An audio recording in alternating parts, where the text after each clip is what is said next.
আসসালামু আলাইকুম রহমতুল্লাহি ওয়া দেশ এবং দেশের বাইরে অবস্থানরত প্রতিটি মুসলমান ভাই এবং বোনদের আন্তরিক মোবারকবাদ জানিয়ে শুরু করছি আজকের এই ভিডিওটা। আজকে এই ভিডিওর মধ্যে যে বিষয়টা নিয়ে আলোচনা করব সেই বিষয়টার শিরোনাম হলো কি কারণে রোজা ভেঙে গেলে শুধু কাজা করতে হয়। কাজা করার অর্থ হলো আপনার রোজা যখন একটা ভেঙে যাবে তার পরিবর্তে একটা রোজা রাখা, এটাকে বলা হয় কাজা। তাহলে এমন কিছু কাজ আছে যেই কাজ করলে প্রত্যেকটা মানুষকে বা রোজাদার ব্যক্তিকে রোজার কাজা অর্থাৎ একটা রোজার পরিবর্তে পরবর্তীতে একটা রোজা রাখতে হয়। তাহলে সেই কারণগুলো আমরা আজকে জেনে নেব। এক নম্বর কারণ হলো ইচ্ছাপূর্বক মুখ ভরে বমি করা।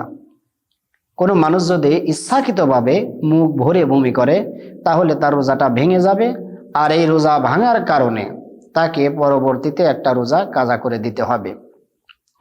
এরপরে স্ত্রীকে চুম্বন বা স্পর্শ করার কারণে বীজ্রপাত ঘটলে রোজা ভেঙে যাবে, এরপরে তাকে একটা রোজা আদায় করে দিতে হবে। কুলি করার সময় অনিচ্ছায় পেটে পানি চলে গেলে, অনেক সময় আমরা রোজা থাকা অবস্থায় কুলি করি, স্বাভাবিক প্রক্রিয়াতে যখন পানি চলে যাবে সেটা ভিন্ন কথা, কিন্তু ইচ্ছাকৃতভাবে যখন আমরা কুলি করতে যাব আর পেটের মধ্যে যখন পানি যাবে আমরা মনে করব রোজা ভেঙে গেছে, এই কারণে রোজাটা রাখলাম না। না রাখার কারণে পরবর্তীতে এই রোজার একটা কাজা করে দিতে হবে।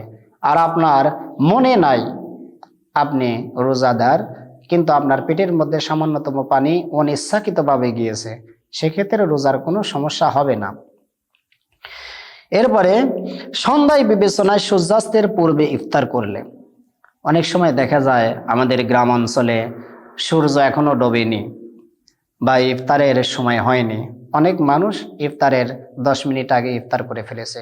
হয়তোবা আকাশের অবস্থা খারাপ ছিল, সূর্যটা ঠিক মতো দেখা যায়নি, ঘড়ির দিকেও তাকায়নি, 10 মিনিট আগে ইফতার করে ফেলেছে, সেক্ষেত্রে তার রোজাটা নষ্ট হয়ে যাবে, পরবর্তীতে তাকে আরেকটা রোজা আদায় করে দিতে হবে।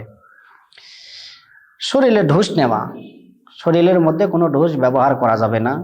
ঢুস কি জিনিস অনেক সময় আমরা এই জিনিসটা অনেকেই জানি না। যখন মানুষের পায়খানা করতে কষ্ট হয় তখন একটা ঔষধ ব্যবহার করতে হয়, যেটা পায়খানার রাস্তা দিয়ে ব্যবহার করা হয়, ওইটা রোজা রাখা অবস্থায় করা যাবে না, করলে পরবর্তীতে রোজা নষ্ট হয়ে যাবে এবং পরবর্তীতে সেইটার একটা কাজা রোজা আদায় করে দিতে হবে। এরপরে বলপূর্বক রোজাদার ব্যক্তিকে কেউ পানাহার করলে, এক ব্যক্তি রোজা আছে তাকে জোর করে একজন পানাহার করালো, এরপরে ওই ব্যক্তি পরবর্তীতে একটা রোজা আদায় করে দেবে। কেউ যৌনাঙ্গ ব্যতি রেখে সঙ্গম করার তাতে বীজ্রপাত যদি হয়ে যায়, সঙ্গম ছাড়াই কোনো ব্যক্তি যদি হস্তমৈথুনের মাধ্যমেও বীজ্রপাত ঘটায় তাহলে তার রোজা নষ্ট হয়ে যাবে, তাকে রোজার কাজা আদায় করে দিতে হবে। তরল ওষুধ লাগানোর কারণে তা পেটে বা মস্তিষ্কে পৌঁছে গেলে, এমন একটা ওষুধ যেটা লাগানোর কারণে বা সেটা ব্যবহার করার মাধ্যমে যদি সেটা মস্তিষ্কের মধ্যে মাথার মধ্যে ঢুকে যায়, যেমন নাকের মধ্যে ওষুধ দেয়া এবং কানের মধ্যে ওষুধ দেয়া, এটা করলে অনেক সময় মাথার মধ্যে এটা ঢুকে যাবে, এই জন্য নাকে বা কানে ওষুধ ব্যবহার করা যাবে না, যার কারণে রোজাটা ভেঙে যাবে, এর কাজ আদায় করতে হবে।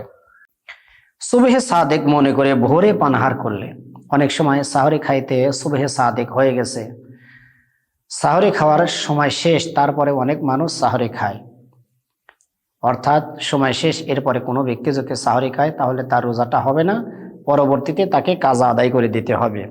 দাঁত থেকে ছোলা পরিমাণ কোনো কিছু বের করে গিলে ফেললে, অনেক সময় খাবার খাওয়ার পরে আমরা মিসাক বা বিরাস করি না, যার কারণে দাঁতের মাঝে কিছু খাবার লেগে থাকে, ওইটা বের করে খাওয়া যাবে না, খেলে রোজাটা ভঙ্গ হয়ে যাবে, এর কারণে কাজা আদায় করে দিতে হবে। ভুলবশত কিছু খেয়ে ফেলে রোজা ভঙ্গ হয়েছে বলে ধারণা করে আবার ইচ্ছাপূর্বক আবার কোনো কিছু খাওয়া, অর্থাৎ একটি মানুষ রোজা থাকা অবস্থায় ভুলের কারণবশত ভুল করে খাবার খেয়েছে, এর কারণে রোজাটা ভঙ্গ হয় না, কিন্তু আমি যদি মনে করি ভুল করে খেয়ে ফেলেছে রোজাটা নষ্ট হয়ে গেছে, তাহলে আমি কি করব, খাবারটা খেয়ে নেব, এক্ষেত্রে আমাদেরকে আবার নতুন করে কাজা অর্থাৎ একটা রোজার পরিবর্তে একটি রোজা আমাদেরকে রাখতে হবে। তাহলে আশা করি রোজার কাজাটা আমরা ক্লিয়ারভাবে বুঝতে পারলাম।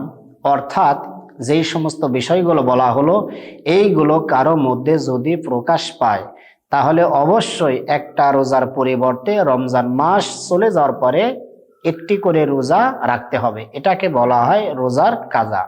মহান আল্লাহ তাআলা আমাদের সবাইকে সঠিক বুঝ দান করুন, আমিন। ওয়া আখিরি দাওয়ানা আনিল হামদুলিল্লাহি রাব্বিল আলামিন।